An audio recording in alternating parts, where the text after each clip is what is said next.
Hello and welcome to this week's edition of the Premier Football Podcast on PFP Media. Joe, happy Pancake Tuesday. Happy Pancake Tuesday, Rafe. Do you know what? I thought it was Pancake Tuesday last Tuesday.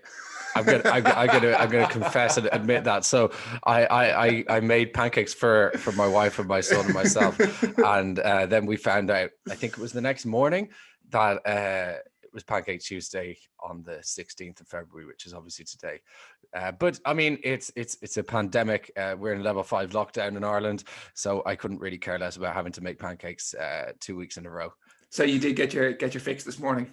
No, I'll make them. I'll make them for dinner tonight as a bit of a treat. Just because my son goes to Crest early in the morning, so we never make him breakfast, and he's gonna want them when he comes back home. So just to give him a treat. Right. Well, we've got loads of football to talk about, but just one more question: what's your favorite topping for pancakes? Rafe, it depends. If I'm having fat, fluffy American pancakes, I like butter, maple syrup, and some bacon on the side. Obviously, you wouldn't be a fan of the bacon, but maybe you could have some fake bacon. If it's crepes, man, I like Nutella on crepes, or a crepe Suzette if I'm in a restaurant and I want to be a bit fancy with Grand Marnier. And what's a Suzette? A crepe Suzette, it's a flambéed crepe pancake. So you flambe the Grand Marnier, which is an orange liqueur, and it creates this really thick, sweet, delicious sauce with the sugar. And then, the waiters flambe the crepes at your table. So it's a bit of an event. Okay, welcome to the Premier Football Podcast, the most middle-class show on earth. If you're ever in Brittany for a family holiday with like everyone, then that's what I recommend. All right, look, man, we'll crack on with the football. I suppose there's probably two big games at the top of the table this week, a couple of big games down the bottom as well. But I suppose the only place that I suppose let's rip off the Band-Aid and get it done. Liverpool went down 3-1 to Leicester City in what was a pretty enthralling game of football. I think Liverpool took it to them for 75 minutes. Leicester defended pretty resiliently. They got their goals at the end. They were good value for their win. Liverpool obviously fell apart. The wheels came off. More individual mistakes at the back from the goalkeeper. But I suppose the positives that they can take are definitely an improved performance. At this stage of the season, Joe, is an improved performance what you think Liverpool fans and players and coaching staff would want to see, or is it just all about results at this stage? Yeah, for me, it's all about results. I don't think that Liverpool fans can take anything from a 3-1 defeat away to Leicester when they were 1-0 up. I mean, if that had been Manchester City earlier, when Manchester City started going on their run, they decided that to begin with, they're just going to take 1-0s. They don't care how they get the win. They're going to get the win and they're going to build momentum. And that's exactly what Liverpool should have done as well. They should have got... Liverpool have proven... I know that they don't have their best defense, but they have good defensive midfielders as well. And the fullbacks are very good. But Liverpool have proven over the last couple of years that they can defend leads better than most in the Premier League. Their defense has been exceptional. It's obviously fallen away a lot this year, and that has a lot to do with the injuries. But at the same time, I think that Liverpool have enough about them to be able to take a 1-0 lead in the 70th minute away to Leicester City. 76th was the 76th minute away to Leicester City, and hold on to that. I think there's no case for saying that they can't, or that they can't do that.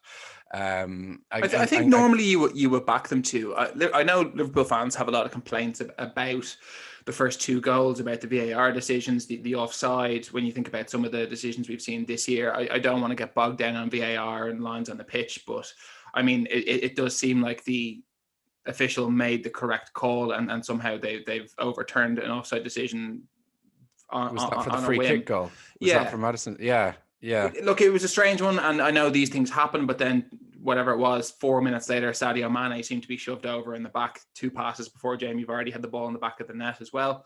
And it's fine margins. And I, as a Liverpool fan, I'm really optimistic now on the back of that, because I think that's the best that we've played in months. I know we had good wins against Spurs and against West Ham, but those teams aren't at the same level that Leicester are at. Leicester are the second best team in the country right now. And we went there and we played well for the majority of the game. But Rafe, Liverpool lost 3-1 and the defence and goalkeeper were calamitous, especially the goalkeeper. I actually think that the blaming Ozan Kabak is a little bit harsh. I don't think that he was really at fault. Maybe his positioning for the last goal for Harvey Barnes' goal was a little bit off. His lack of pace was quite concerning as well.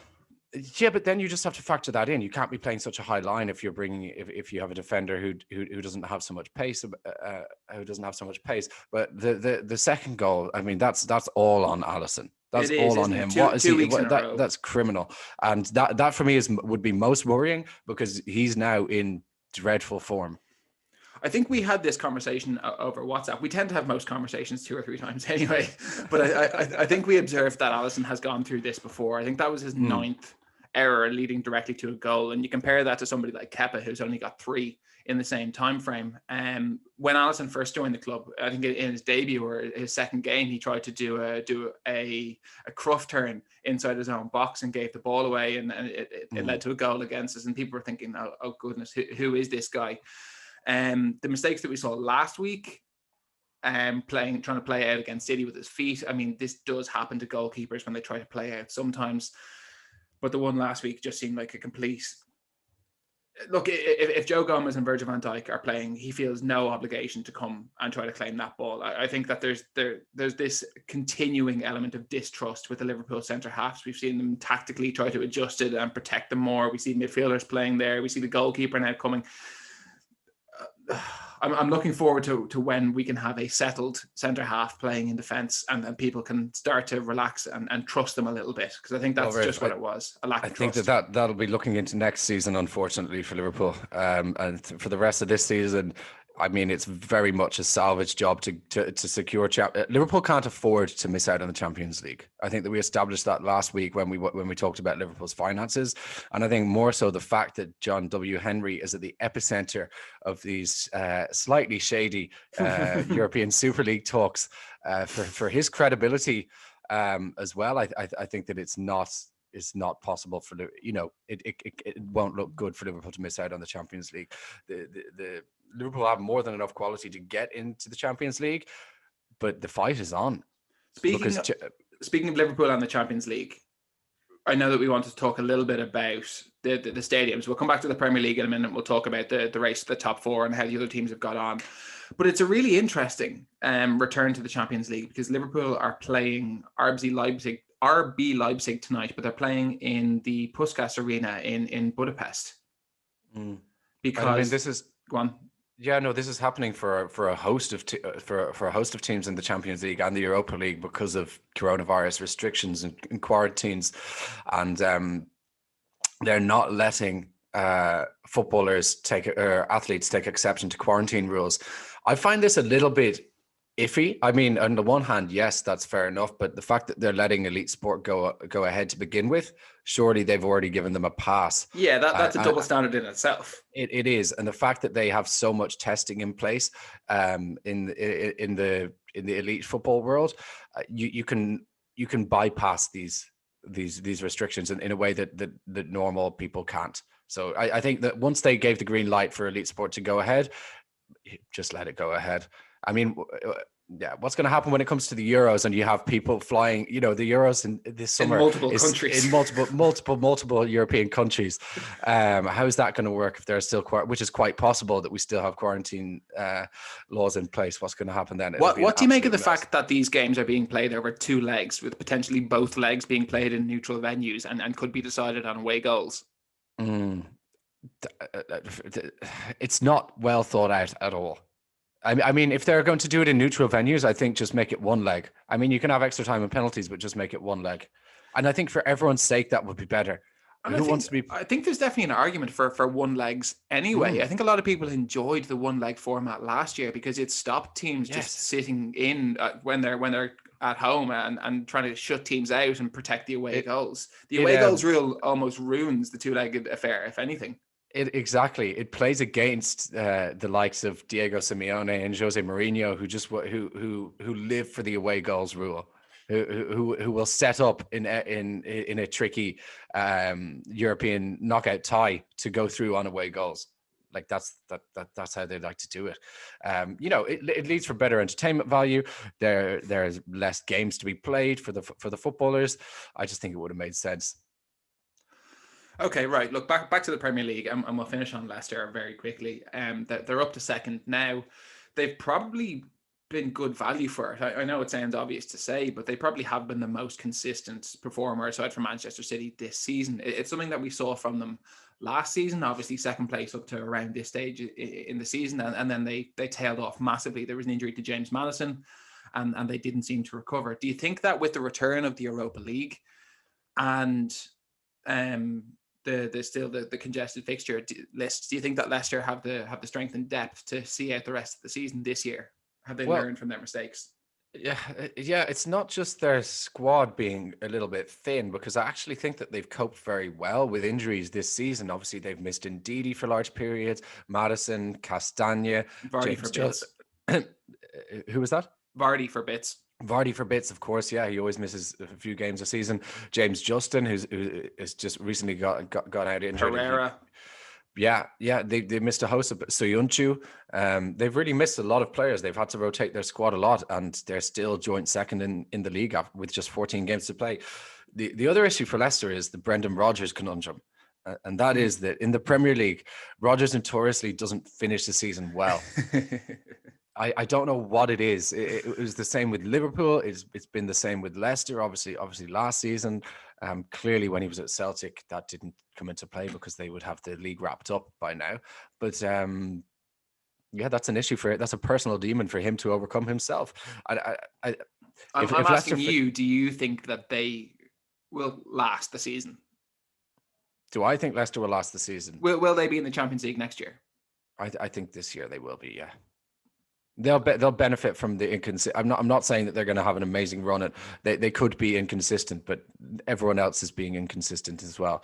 Despite their 4 wins and a draw under Tuchel, I don't trust Chelsea to continue playing like this. They've had some pretty easy games. Liverpool are wildly inconsistent. West Ham will not finish in the top 4. I'm sorry to say.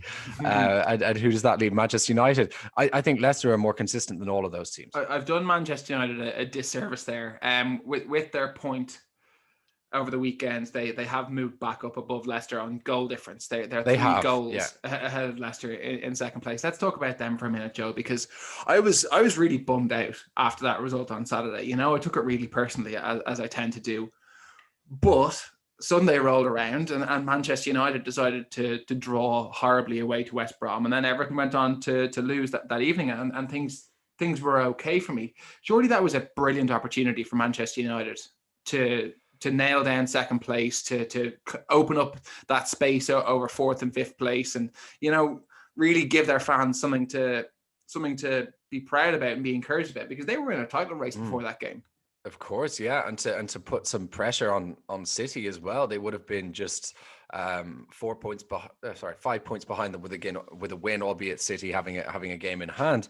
But is anyone Solskjaer was saying before that game that Manchester United were not in the title race. Is that what you want to hear from your manager? It's a defeat.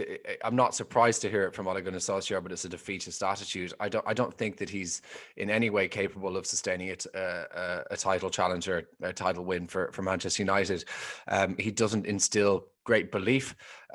He doesn't come across as a fighter to me when he speaks to the media. His body language seems to be all wrong for that side of man management. You cannot, as Manchester United manager, being second to your City rivals in February, say that you're not in the title race. You have to try to get your players up for it and put in a title challenge. But is anyone surprised by that result? No, I would say no. Not. Yeah, it's classic Manchester United. I think I still maintain that this is a false position for them. I don't think that they're that fantastic. It's just everyone else's inconsistencies, and they have a better team than they've had before. Obviously, the acquisition of Bruno Fernandes has helped them hugely, and he was very impressive again. I don't think they have a better team than everybody else. They have a Bruno Fernandes. No, I was saying they have a better team than in previous years themselves. It's like, do you remember obviously the 2013-14 season when Liverpool went so close and Gerrard slipped, but after that year we saw Suarez leave the team, and they were an entirely different prospect without him. Yeah, they were completely dull, forward attack, and it kind of exposed how average a lot of that squad was. And you feel that I don't think it's going to happen this summer because there's no money in any of the big clubs at the moment. But you feel if somebody was to come in, a Real Madrid in a normal season, or a Barcelona or whoever, and take Bruno Fernandes away, Manchester United could well be finishing 7th or 8th. Yeah, 100%. And the thing is that there's every chance of that happening. Those clubs are obviously not in a position to make signings. Real Madrid didn't even make a signing last summer, and I don't think they'd be in a position to spend over £100 million to bring someone like Bruno Fernandes in. However, fast forward to next summer, I think it could be quite a different story, and obviously by then those two clubs would need to be investing in their squads once again. And if he continues this form, that's an obvious choice for either of them. A draw for Big Sam, Joe, that brings them up to 13 points after 24 games, which is an abysmal record. That is really diabolical. It hasn't improved under him either. They're 12 points off safety. Do you give them any chance? No, I don't. I mean, look at the squad. It's not good enough. He didn't get the classic Sam Allardyce January signings that he's always needed to stay up. I mean, he has all the excuses he needs. I think he might resign before the season's out, because otherwise that's a serious blemish on his record. He's obviously never got relegated. I don't give them a chance, nor Sheffield United. No, it does seem a bridge too far for those teams down the bottom, and maybe he started too late in that job to do anything. And given the season that it is, there's a massively reduced lack of training time this season. If there's a lack of anything, it's a lack of training time on the pitch, because the games are so close together. It's more just recovery and preparation. But Rafe, that was the wrong call to bring him in. West Brom have no right to be to be claiming they need to be staying in the Premier League, and sacking Bilic and bringing Allardyce in wasn't going to work this time round, because they're not able to provide Allardyce with the funds that he needs in the transfer market, in this market, to get them out of the state that they're in. They should have kept Bilic, accepted that there is a chance that they might go down, but it's a relatively young and inexperienced team as well. Just give them that. I mean, look at Norwich last season. I actually think that year in the Premier League for a lot of their players has done them the world of good. A couple of them have got big moves. I mean, Max Aarons is linked with a £50 million move to Bayern Munich. I mean, that's really good for the club. Even if he does move on, that is a serious amount of money they're bringing in, and it looks great that they're producing these sort of players themselves as well. So just get a bit. Let's give Bilic I thought it was very desperately unfair to sack him. Just give him the season. Yeah, because accept they might go down. If they do go down, and they will go down under Allardyce, they're going to need to get rid of him anyway, whether he walks or he's not the man for the Championship. No, and he's not going to manage in the Championship. His ego is, I mean, he doesn't need that, does he? He did it with West Ham because I think he was paid a huge amount of money, and West Ham are a significantly bigger club than West Brom, but that's not the sort of a battle that he needs to be fighting. He was England manager just 5 years ago. Let's not forget. We will jump back to the top in a minute. I know that we haven't spoken about Manchester City and Spurs yet. That was obviously a big game. But I think possibly even a bigger game in the context of the season is Fulham's 2-0 win over Everton. Everton had the chance to go level on points with Liverpool, with obviously a game in hand midweek. And Fulham have been struggling to turn good performances into wins. They've been creating chances. I think they're a mid-table team in terms of expected goals, but they have not been putting the ball in the back of the net. How important could Josh Maja be for them? 2 goals on debut. Away to Everton. Yeah, hugely, Rafe. The only issue with Fulham is that they have been being inconsistent, and although they have a game in hand, we've seen this season that a game in hand doesn't necessarily mean that you're going to pick up points. I think on average I'd be giving teams a draw if I was to guess what they pick up in their game in hand. I think that'd be fair. Well, Joe, their game in hand is tomorrow evening, and it's away to Burnley. How big is that? Burnley have been in very good form. I think that Fulham might struggle to beat Burnley. Burnley have been keeping clean sheets, and they've been scoring goals as well. They dispatched Crystal Palace with ease over the weekend, 3-0 at Crystal Palace Park. have done the classic Palace season, though. You know, they get off to a flyer, they get points on the board, and then they all pack it in at Christmas. And Could they get sucked into? You probably think not. No, But the two teams down the bottom are so bad that there's only one other spot up yeah, there. there is. And if it's not going to be Fulham, it's not it's going to be gonna be- Burnley, it's going to be Newcastle. It's going to be Newcastle. Yeah. Well, Newcastle are a strange team because they have picked up a couple of impressive wins in their last 5 games, but then they put in. I mean, the times that their performance against Chelsea last night, they offered nothing. I mean, they should be fighting for their lives down there. Joe, they're 17th. If Fulham do win midweek, they are 4 points off safety. Callum Wilson is out with a long-term injury now. Yeah. And who is going to score their goals? It's certainly not going to be Joe Linton. Is it going to be Almiron? It's not going to be Andy Carroll. It's not going to be Miguel Almiron, although he did pick up a couple recently enough. But Almiron's never going to get more than 8 or 9 in a season. No, I mean, if that, it's not going to be Alain Saint-Maximin. So who's it going to be? Jamal Lascelles from corners? Probably. Kieran Clark from corners. That's how they're going to be scoring their goals. I really worry for them because they have an owner who's, I mean, for a start, it's too late to pull the plug now anyway. In what sense? To sack Bruce and bring someone else in. Is it? 14 games to go. But that's not too late. Who's out there? Rafa Benitez is out there, but he's not going to go back to Newcastle. Well, who's out there to steady the ship with 14 games to go with a team with no opportunity to bring in players? With a team, I'm fairly certain that their new assistant is the odds-on favorite to take over. I mean, what a baptism of fire that is. Yeah, but I think I worry for them. Yeah. I worry for them massively as well, but it's not working under Bruce is the thing, and it hasn't really worked.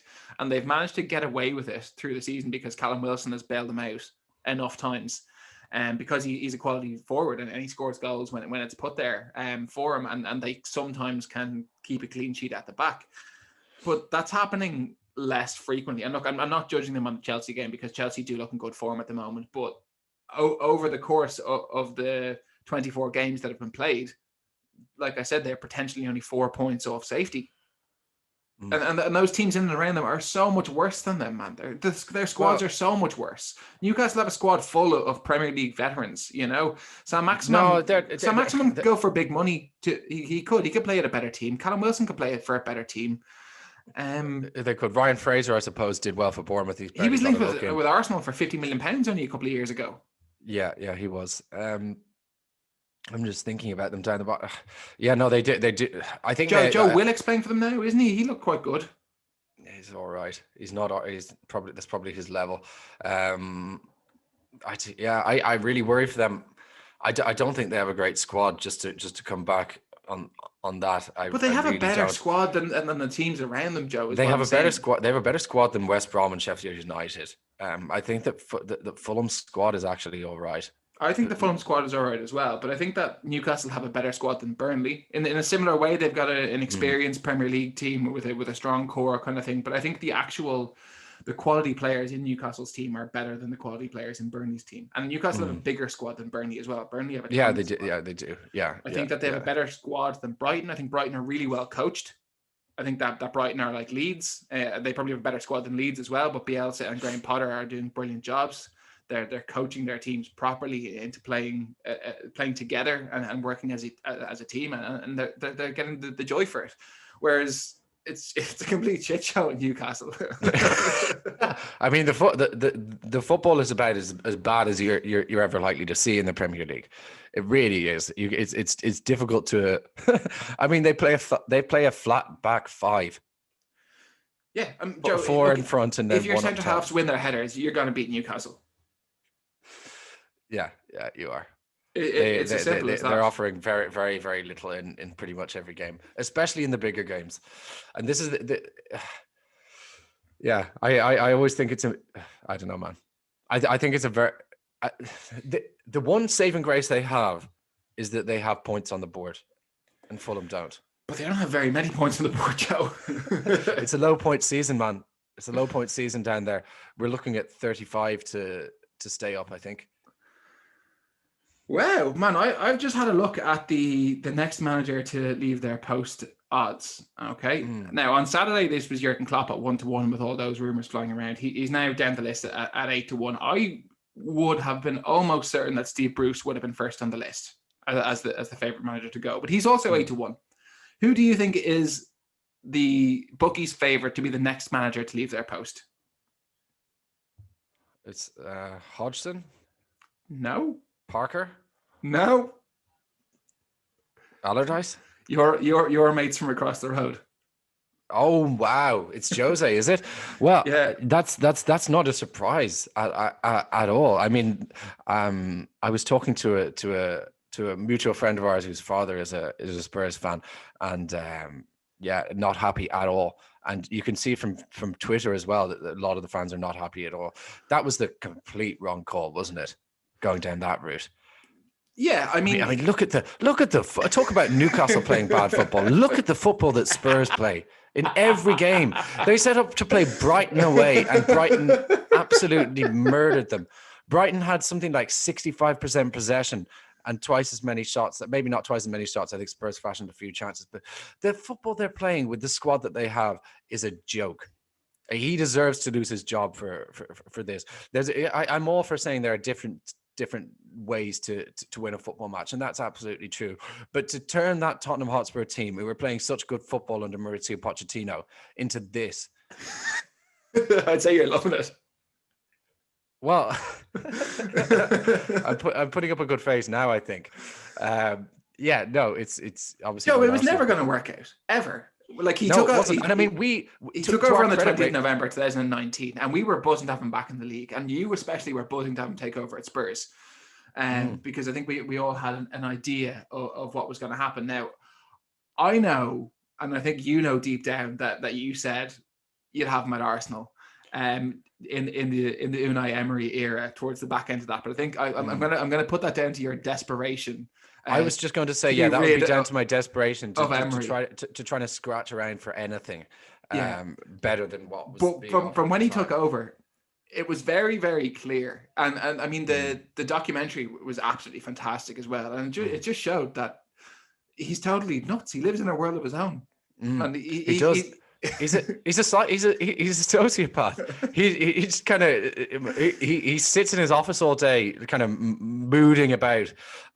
Man, what was really clear to me in that documentary was when they lost in the FA Cup to Norwich, and Dele Alli comes into the dressing room and he's swearing, he's like, it's just kicking it long and whatever and something like that, and then he's straight away out of the team, and he hasn't really been seen since.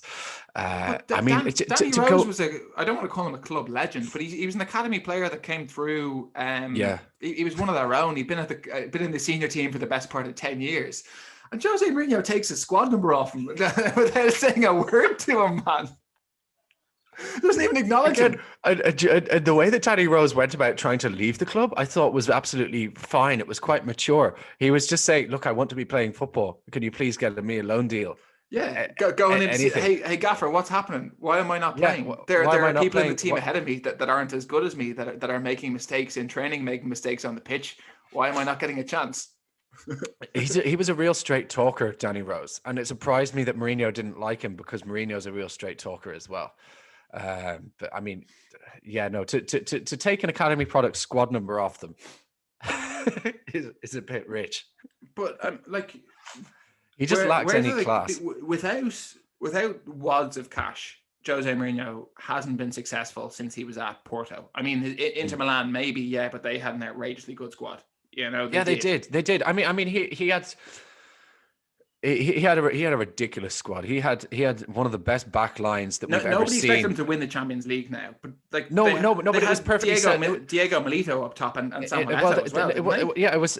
He had the luxury to play Eto'o on the wing, and because he had Milito to play in his number 9 role. They had Goran Pandev on the left, who worked so hard. Wesley Sneijder in his prime. Then in central midfield they had Esteban Cambiaso. Zanetti. Was Zanetti playing central mid? And Thiago Motta. And then in the back four they had Zanetti. Walter Samuel, Marco Materazzi, Christian Chivu, players like that, and Julio Cesar. And I mean, it was one of the best European teams that we've ever seen. Ideal for a Jose Mourinho.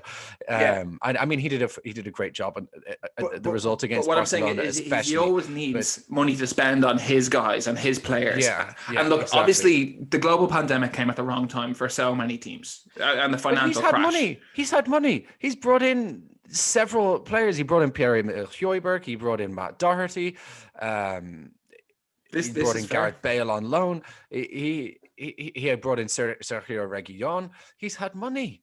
Yeah. More money than most. That's very true, actually. He was able to plug several gaps. He went into this season with everyone was thinking, wow, Spurs, Mourinho's got his players, hasn't he?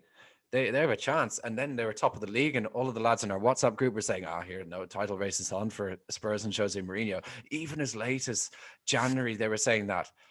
And it was clear as day what was going to happen with Spurs this season. And the thing is that the worst is yet to come. Yeah, man, if Liverpool were dismantled by City, Spurs were absolutely swatted aside. They didn't even put up a fight. No, they didn't. It was a training exercise. It was just routine. It's hard to imagine anything different in the Carabao Cup, actually, as well. Have you got your pens yet, Joe? I will never buy anything associated. Actually, do you know what? That is kind of funny. That is kind of funny. If I was given one of those things, I would probably... Man, I might buy you a Spurs League Cup key ring.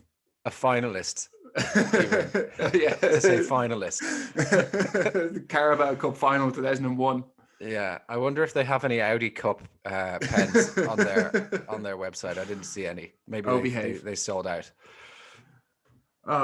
Look, there's not much left that we want to go through. Obviously, we spoke about Fulham's win over Everton, but where does that leave Everton? Because I know that I like to play the Leicester Everton good bad game every week, and this week Leicester good. And this week Everton bad, But I mean, Everton had a real chance this week, man. If Everton win their 2 games in hand, obviously they go into 4th place. Everton are not going to win their 2 games in hand. They've only got one in hand now because they lost. No, they have 2. Sorry, 22. Yeah, you're right. Yeah, they have 2. Yeah, I'm looking at the table. They have 2. Villa have 2. Villa are also not going to win their 2 games in hand. I think both teams will be looking at 2 or 3 points apiece from those 2 fixtures. If that. Well, yeah, Everton are playing Man City midweek, so they have 1 game. Yeah, they have 1 game in hand, and they're on 37 points with 11 wins and 8 losses. Where does that leave Everton? Everton are still having a good season, and I think that win in the FA Cup against Spurs was very impressive.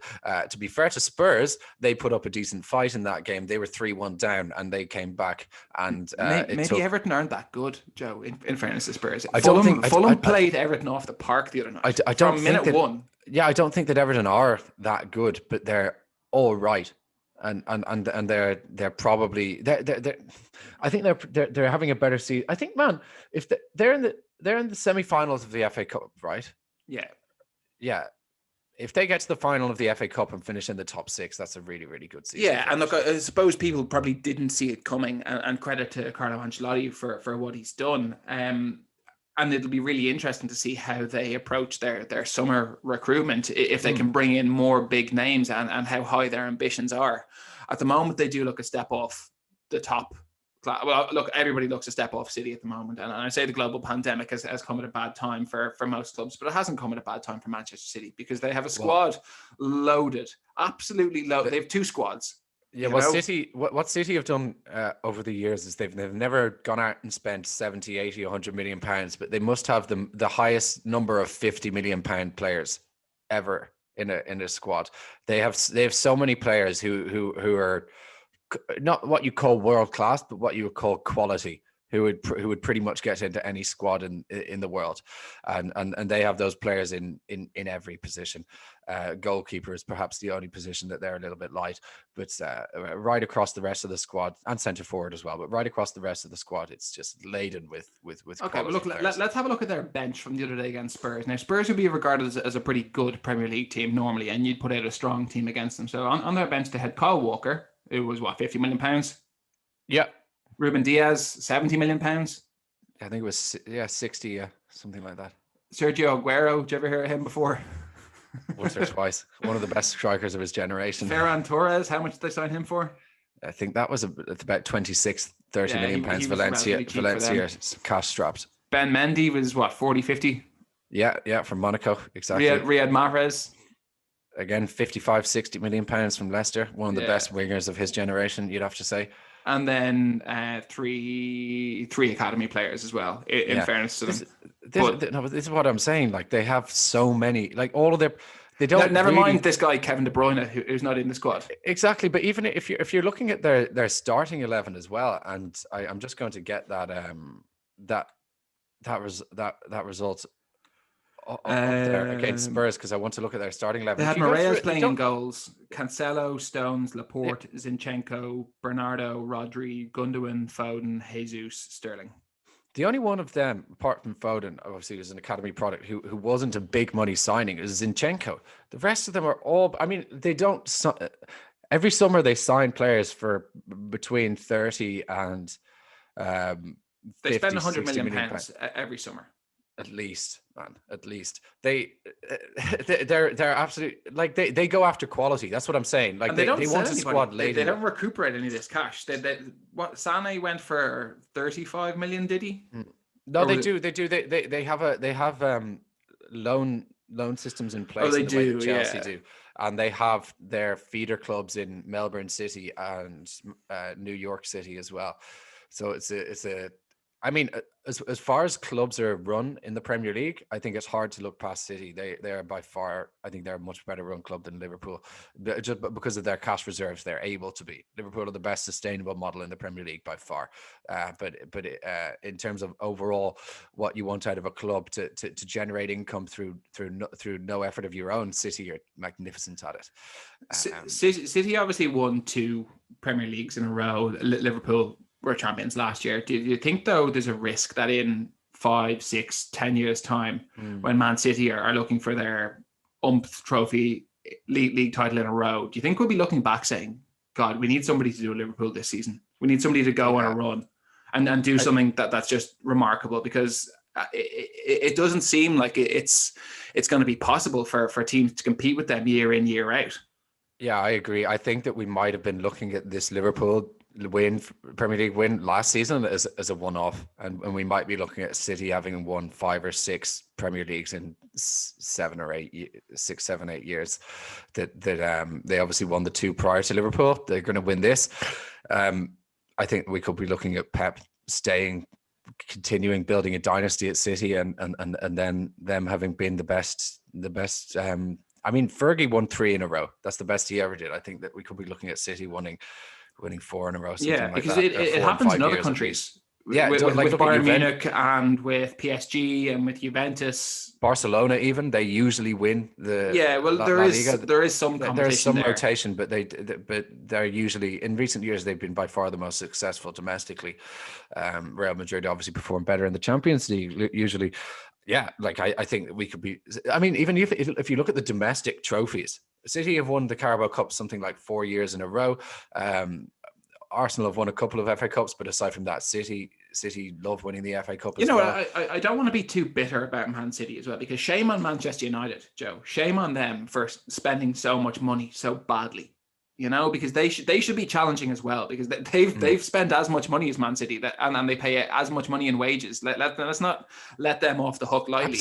Absolutely, but the difference is that City's owners aren't trying to impose them. Aside from the Robinho signing, which is literally their marker, they've never tried to impose themselves. They've very sensibly been figured out. Right, we're oil guys. We're really good at getting wealth from the Gulf area. We're going to do that. We're going to give you unlimited cash, and we're going to hire these experts to go out. We're going to hire these football guys. Which is the complete way to do it. But we're not going to put an accountant in charge of our football program. Yeah, you have the Glazers and hiring Ed Woodward, who's obviously a chartered accountant to make. He's a noodle salesman specialist. This is it. Yeah. The official microphone of Manchester United, man. You name it, Ed Woodward sold it.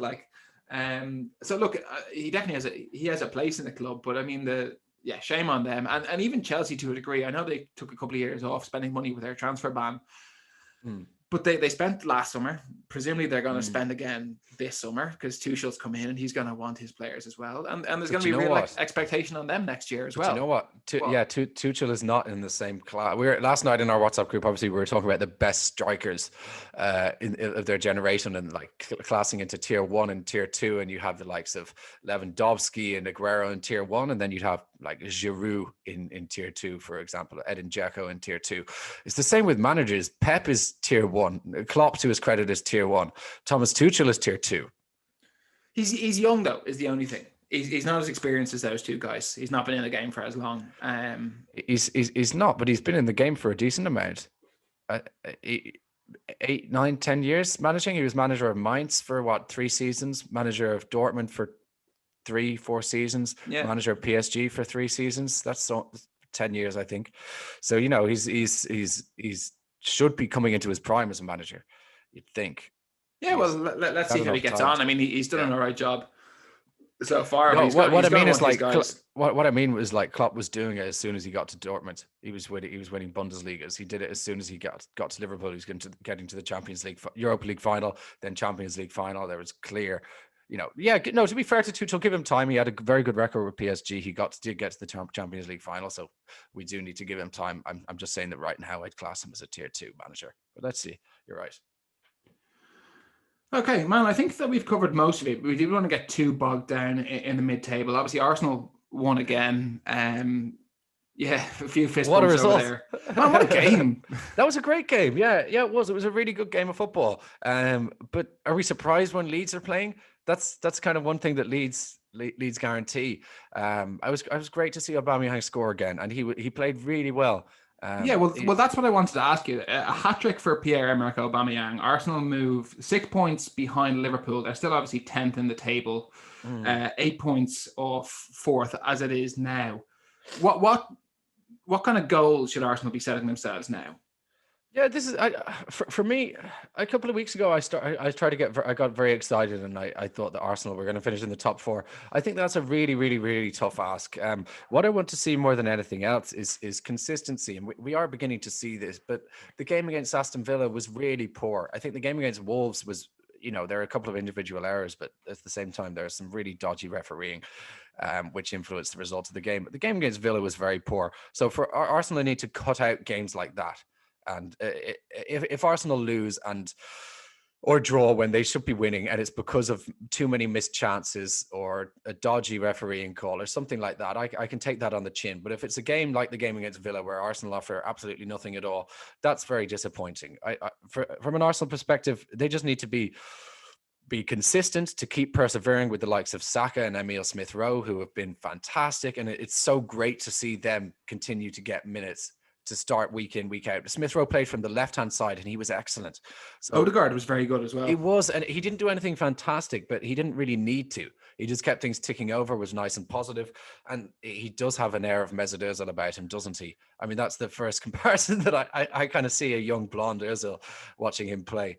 That surely has to be the front 4 now for the big games. Yeah, you'd have to say. Lacazette. I know Pepe has shown some flashes in recent weeks of why he was signed, but he's still not got that level of consistency. And if he has now genuine competition to get in the team, he's going to have to start listening to what the manager wants him to do if he wants to get picked. This is it. And I think that Pepe's a goal scorer, man. And if Arsenal are needing a goal, then by all means put him on, or like that's when he should be playing. But he's not a very structured player. So if you're playing people, you know, the attacking midfield trio that played the other day their footballing brains are just unbelievable for me. Odegaard, Saka, and Smith-Rowe, but Pepe doesn't have that. So I think that this has to be the way forward. And I love seeing Aubameyang play through the middle. So, Joe, what kind of targets should Arsenal be setting themselves this season?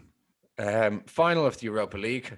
They absolutely should be aiming to get that far. There's no reason why not. And a top 6 finish in the Premier League.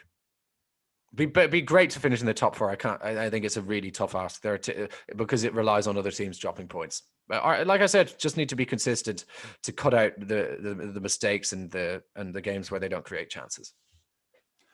Okay, right. Like I said, we don't want to get too bogged down on the rest of the mid table. A good result for Wolves. We didn't. We've been critical of them at times. Southampton are obviously going through a sticky spell at the moment. Really solid win for West Ham as well. But again, you can't really judge teams too much on swatting aside Sheffield United, who remain on course to be one of the worst Premier League sides we have ever seen. Yeah, look, that's been this week's show, Joe. I think we've covered most of it, if not all of it. Thanks for joining me on the show. And enjoy your pancakes later on. Thanks, Rafe. Are you going to have some pancakes yourself? I'm going to sit down and absolutely smash them now, man. I'm going to coat them in maple syrup. None of this flambe nonsense. Yeah, you do that. You can't go wrong with a bit of maple syrup. Are you having crepes or fat pancakes? And I'm going to have some crepes, but Hannah forgot to buy lemons. So, yeah. Do you know I've never been a fan of lemon and sugar? It doesn't do it for me. It doesn't do it for me. Too working class for you, Joe. Josh, it's the classic Irish combination, though. But no, I like a bit of flambe or some melted dark chocolate with creme de chantilly, something like that. It goes down well. Sliced banana. Yeah, you're a weirdo. All right, mate. Look, we can talk about this all day. We could do a cooking show. Or a food review show. No, nobody listens to the football show, man. They wouldn't listen to a cooking show. All right, mate. Cheers. I'll talk to you next time. Talk to you.